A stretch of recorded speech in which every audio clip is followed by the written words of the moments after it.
तो देखिए बच्चों, आज के लेक्चर में भी बस यही दो फॉर्मूले यूज होने वाले हैं और आज के लेक्चर में सारे के सारे मल्टीपल चॉइस क्वेश्चंस हैं। तो ये दोनों फॉर्मूले देख लीजिए, n is equal to sine I upon sine r. ये n क्या होगा, रिफ्रैक्टिव इंडेक्स, और रिफ्रैक्टिव इंडेक्स का एक फॉर्मूला और है, speed of light in vacuum और air upon speed of light in medium. तो इन दो फॉर्मूले पे बेस्ड सारे क्वेश्चन है। तो आइए स्टार्ट करते हैं फर्स्ट क्वेश्चन से। कह रहा है refractive indices of 4 substances P, Q, R and S are 1.5, 1.36, 1.77 and 1.31। तो चार सब्सटेंस हैं और चारों सब्सटेंस के नाम दे रखा है P, Q, R, S, और इन चारों के रिफ्रैक्टिव इंडेक्स भी दिए हैं। The speed of light is the maximum in this substance. Light की स्पीड किस में मैक्सिमम होगी? तो देखिए एक रिलेशन बस आप इसको याद रखिए, ये वाला, इसको एक बार फिर से लिख लेते हैं। Refractive index n is equal to क्या होता है, speed of light in air और वैक्यूम, तो इन एयर लिख लीजिए, वही होता है दोनों में, upon speed of light in medium. तो अब देखिए इस रिलेशन के अकॉर्डिंग क्या समझ में आ रही है बात, कि अगर स्पीड ऑफ लाइट ज्यादा है तो रिफ्रैक्टिव इंडेक्स क्या होगा, कम होगा। कहने का मतलब अगर रिफ्रैक्टिव इंडेक्स ज्यादा हुआ तो स्पीड ऑफ लाइट मीडियम में क्या होगी, कम होगी, और रिफ्रैक्टिव इंडेक्स कम हुआ तो इसका मतलब स्पीड ऑफ लाइट उस मीडियम में ज्यादा होगी। बस ये एक रिलेशन आपको समझना है, यानी इस कॉन्सेप्ट को दिमाग में बैठा लीजिए कि अगर रिफ्रैक्टिव इंडेक्स ज्यादा है तो ये समझ लीजिए, मतलब अगर किसी मीडियम का रिफ्रैक्टिव इंडेक्स ज्यादा है तो इसका मतलब उस मीडियम में लाइट की स्पीड कम, और अगर रिफ्रैक्टिव इंडेक्स कम है तो इसका मतलब उस मीडियम में स्पीड ऑफ लाइट क्या होगी, ज्यादा होगी। तो अब देखिए इसमें पूछा है speed of light is the maximum, light की स्पीड मैक्सिमम किस में होगी? तो उस मीडियम में मैक्सिमम होगी जिस मीडियम का रिफ्रैक्टिव इंडेक्स क्या होगा, कम होगा। तो किस मीडियम का रिफ्रैक्टिव इंडेक्स सबसे कम है? देखिए 1.31, यानी S वाले मीडियम का रिफ्रैक्टिव इंडेक्स सबसे कम है, इसका मतलब इसमें स्पीड ऑफ लाइट सबसे ज्यादा होगी। तो करेक्ट ऑप्शन क्या हो गया, S। अब आइए नेक्स्ट क्वेश्चन की तरफ चलते हैं। The refractive indices of 4 materials, देखिए 4 मटेरियल्स है, A, B, C and D, चारों के रिफ्रैक्टिव इंडेक्स दे रखे हैं आपको। अब पूछ रहा है when the light rays pass from air into these materials they refract the maximum in. तो देखिए किसमें सबसे ज्यादा रिफ्रैक्ट होंगी, तो जिसका ये कॉन्सेप्ट उसी पे बेस्ड एक कॉन्सेप्ट है। तो अगर देखिएगा रिफ्रैक्टिव इंडेक्स जिसका सबसे ज्यादा होगा, इसका मतलब उसमें सबसे ज्यादा रिफ्रैक्ट होंगी, यानी जिस मीडियम का रिफ्रैक्टिव इंडेक्स सबसे ज्यादा उसमें लाइट सबसे ज्यादा रिफ्रैक्ट होगी। तो अब देखिए रिफ्रैक्टिव इंडेक्स किसका सबसे ज्यादा है, तो यहाँ दिख रहा है कि 1.71 का ज्यादा है, इसका मतलब सबसे ज्यादा रिफ्रैक्ट किसमें होंगी, मटेरियल C में। तो करेक्ट ऑप्शन क्या हो गया, C।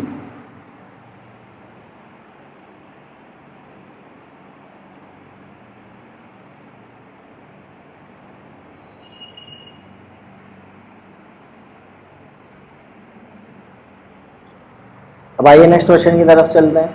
The refractive index of a glass for light going from air to glass. देखिए लाइट कहाँ जा रही है, एयर से ग्लास में जा रही है।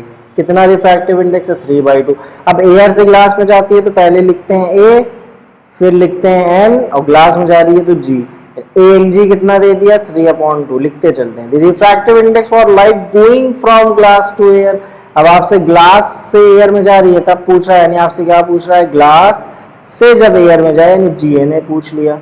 अब हम लोग रिलेशन पढ़ के आए भाई, क्या होता है, ANG इज इक्वल टू क्या होता है, 1/GNA। यानी अगर एक मीडियम का दूसरे के रेस्पेक्ट में दिया है तो आप इसका रेसिप्रोकल करके दूसरे मीडियम का पहले वाले के रेस्पेक्ट में फाइंड आउट कर सकते हैं। तो ANG कितना दिया है, देखिए 3/2, 1/GNA। तो GNA कितना हो जाएगा, देखिए क्लियरली दिख रहा है, 2/3।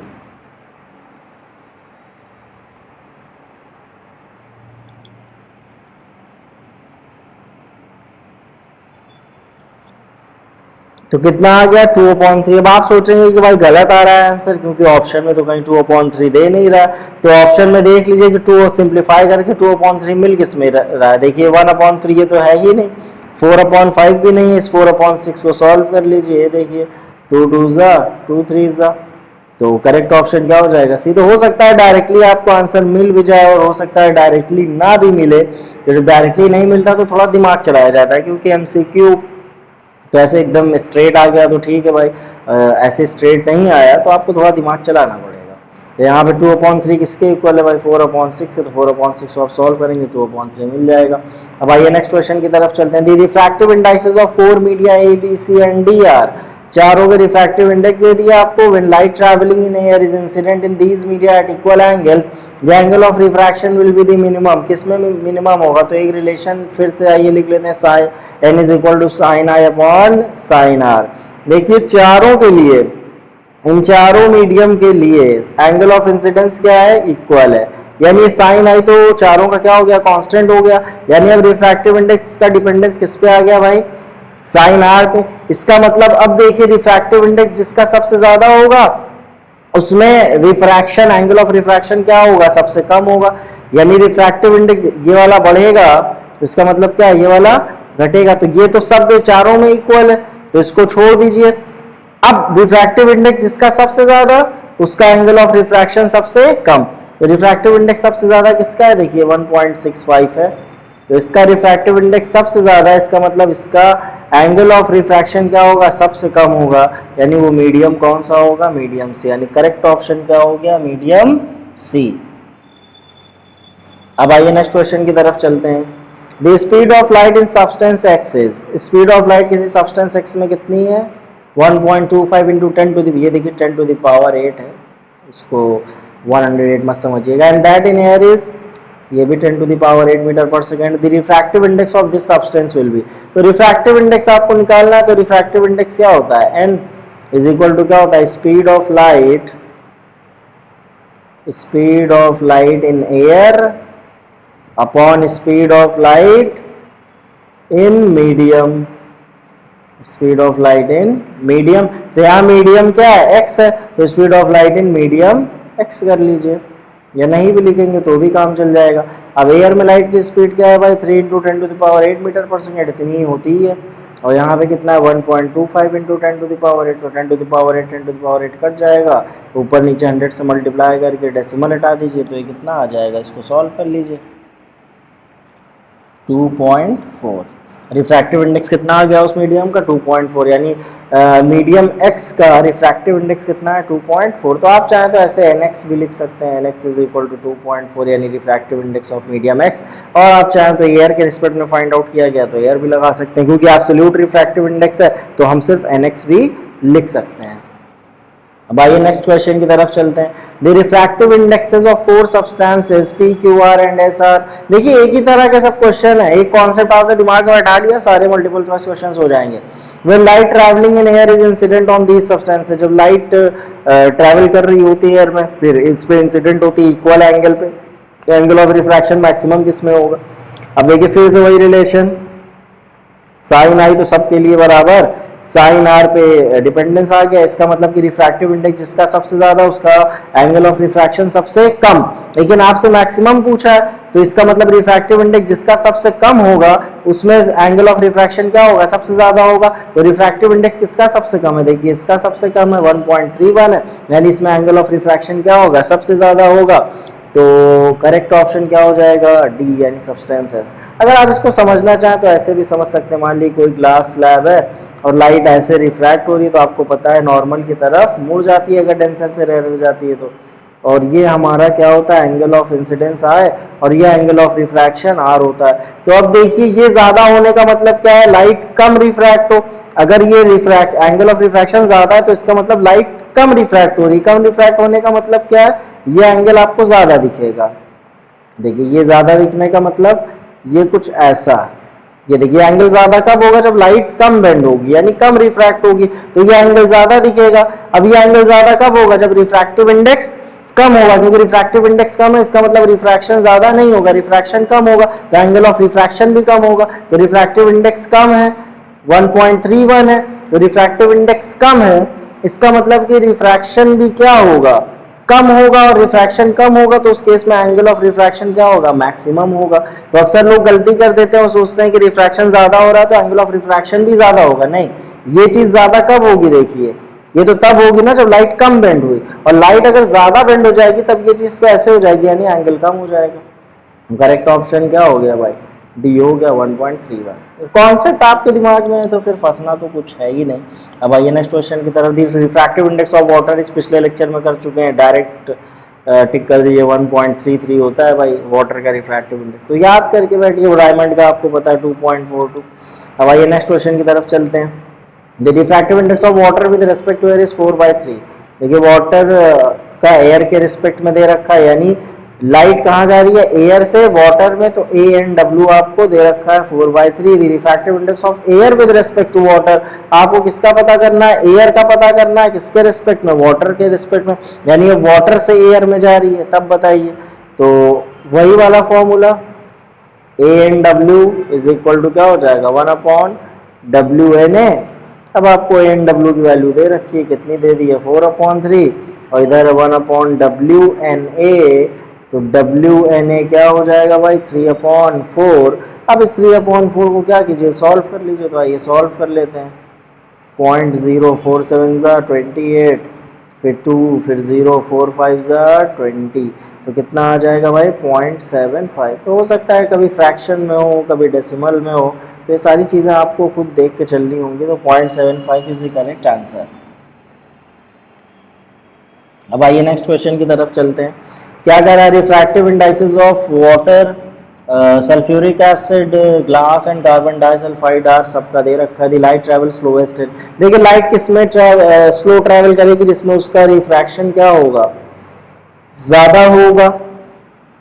या आप इस तरह से भी देख सकते हैं, refractive index is equal to क्या होता है, speed of light in air upon speed of light in medium. तो अब आप इससे, इस रिलेशन से आप देख के समझ सकते हैं कि मीडियम में लाइट की स्पीड जितनी ज्यादा होगी उतना रिफ्रैक्टिव इंडेक्स क्या होगा, कम होगा। यानी अगर लाइट की स्पीड मीडियम में ज्यादा है तो इसका मतलब उस मीडियम का रिफ्रैक्टिव इंडेक्स कम है, और रिफ्रैक्टिव इंडेक्स अगर ज्यादा है तो स्पीड ऑफ लाइट क्या होगी, कम होगी। इनवर्स रिलेशन चल रहा है। तो लाइट ट्रेवल स्लोएस्ट इन, कह रहा है कि लाइट किस मीडियम में स्लो होगी, यानी इसको कम होना है। ये कम कब होगा, जब n ज्यादा हो जाए। तो n किसका ज्यादा है, देखिए क्लियरली दिख रहा है भाई 1.63 ज्यादा, यानी इस रिफ्रैक्टिव इंडेक्स वाले मीडियम में लाइट की स्पीड कम होगी, क्योंकि इस रिलेशन से दिख रहा है भाई कि जिसका रिफ्रैक्टिव इंडेक्स कम, उस मीडियम में लाइट की स्पीड ज्यादा, और जिसका रिफ्रैक्टिव इंडेक्स ज्यादा, उस मीडियम में लाइट की स्पीड कम। ये चीज आपको दिमाग में बैठानी है, इनवर्स रिलेशन है, इसको समझ लीजिए। अब आइए नेक्स्ट क्वेश्चन की तरफ चलते हैं। Refractive index of glass with respect to air is 2। Refractive index दे रखा है ग्लास का एयर के रिस्पेक्ट में, खैर ये 2 नहीं होगा, यहाँ पे गलत है, ये 3/2 होगा, ये मिस्टेक हो गई। तो रिफ्रैक्टिव इंडेक्स ग्लास का एयर के रिस्पेक्ट में कितना दे रखा है, 3/2, यानी लाइट कहाँ जा रही है भाई, एयर से ग्लास में, तो एयर से कहाँ जा रही है, ग्लास में। तो refractive index of glass with respect to air, इसको ऐसे पढ़ते हैं, पिछले लेक्चर में हम लोग ने समझा भी था, 3/2। And refractive index of water with respect to air, और वाटर का एयर के रिस्पेक्ट में कितना दे रखा है भाई, 4/3। आपको ग्लास का विद रिस्पेक्ट टू वाटर बताना है, यानी ग्लास का विद रिस्पेक्ट टू वाटर का मतलब क्या है कि वाटर से जब ग्लास में जा रही है भाई तब का बताओ। तो बहुत आसान क्वेश्चन है।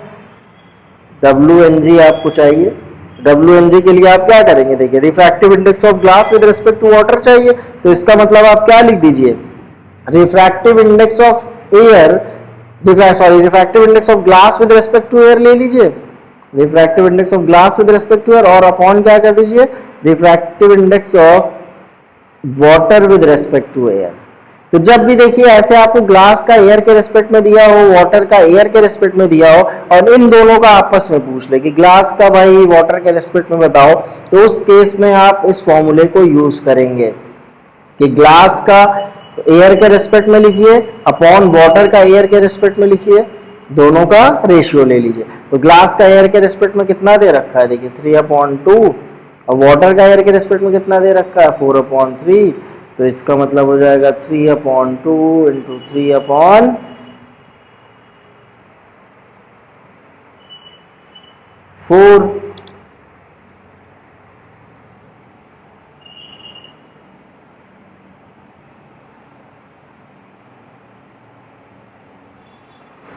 तो ये कितना हो जाएगा, देखिए 9/8 8 और इसको आइए सॉल्व कर लेते हैं भाई। 8 1 ज़ा 8.0, 8 1 ज़ा 8 0, 8 2 ज़ा 16 4, 8 5 ज़ा 41.125। तो करेक्ट ऑप्शन क्या है 1.125। तो बहुत आसान क्वेश्चन है, दो फॉर्मूले अगर आपने उसका कॉन्सेप्ट अच्छे से समझा है तो सब आसानी से हो जाएगा।